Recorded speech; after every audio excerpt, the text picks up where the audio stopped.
Hello guys, my name is Anna and I'm from Ukraine. In my daily vlogs, I update you on real-life situation in my country as this awful war with Russia continues, and I believe that together we will witness Ukrainian victory. So if you support Ukraine and you want to know more about my country, please subscribe. Today I want to speak about a Russian ruble and actually its tremendous fall.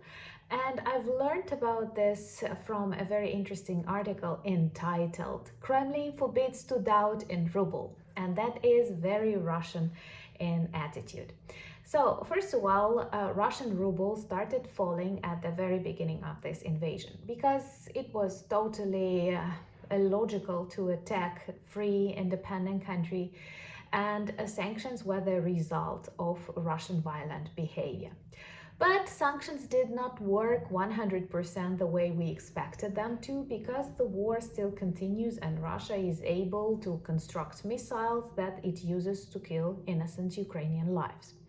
But some positive changes are happening in the economy right now, and the denial of Russian government is actually a signal that something really wrong is happening to Russian currency.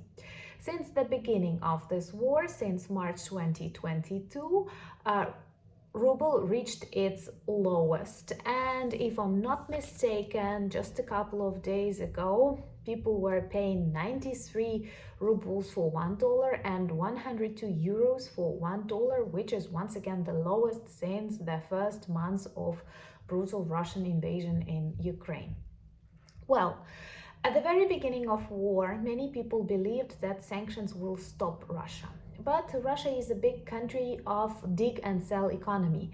Someone of my beautiful subscribers offered this term, and I actually fell in love with it because it perfectly describes how Russia gets its money, either by stealing and robbing others, looting Ukraine, for example, or by digging and selling its natural resources, not producing anything.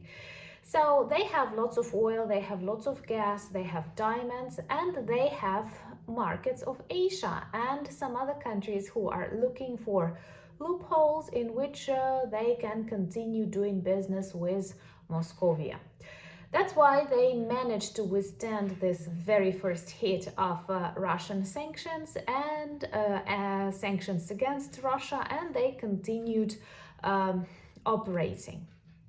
But this recent rebellion of Prigozhin, be it a military coup or whatever you choose to call it, demonstrated that Russia is not strong. Well, we know it. Second, Putin does not control anything despite this image of an authoritarian leader. And Russia is on the edge of real chaos. And of course, it very quickly reflects in economy. And we see that first Russian stock market fell, and now ruble is reaching its lowest. What is more important and what is more characteristic of Russia? The government denies this, does not notice any problem, and for me it is actually like a litmus test. When you see that Russian government does not speak about something really important, it means that something really important is really important and really problematic.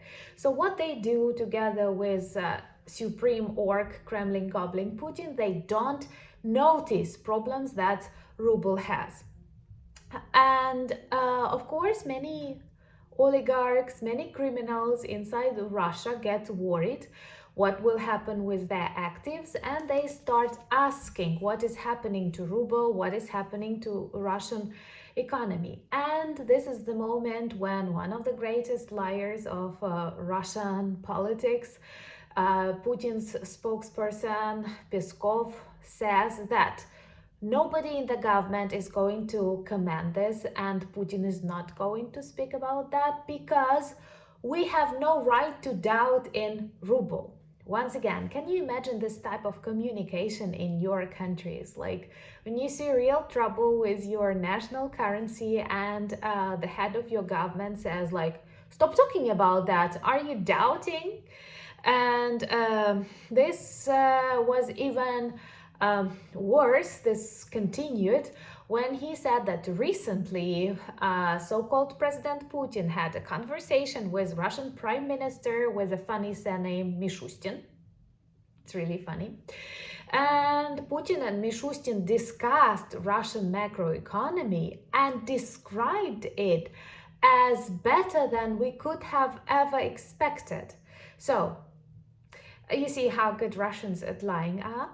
And one more thing, like all the world, even countries that are really strong and very far away from war in Ukraine, speak about this uncertainty, speak about problems on the macroeconomical level. It's obvious the planet witnesses a very serious challenge. Like everything depends on peace and normality, and if we don't have it, if we have constant terrorist threats, of course economy reacts. So everyone in different corners of a democratic world where we have freedom of speech says like, okay, we have so many troubles with everything.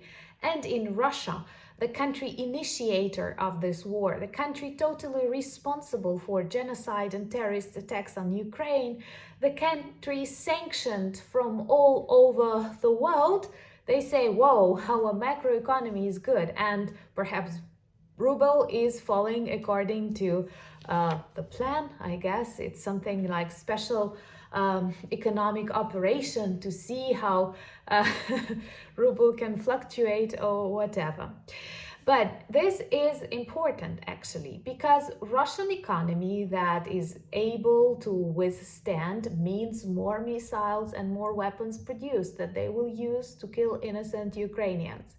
And when Russians face real economic crisis, it will be easier to fight back. They will have problems with supply, and we will get back our territory sooner. But most importantly, many people will survive this really difficult and dark times. So I do understand that sanctions are important. We are grateful in Ukraine that countries and unions continue putting new sanctions, and of course they work, but we have to agree not to the extent we expected.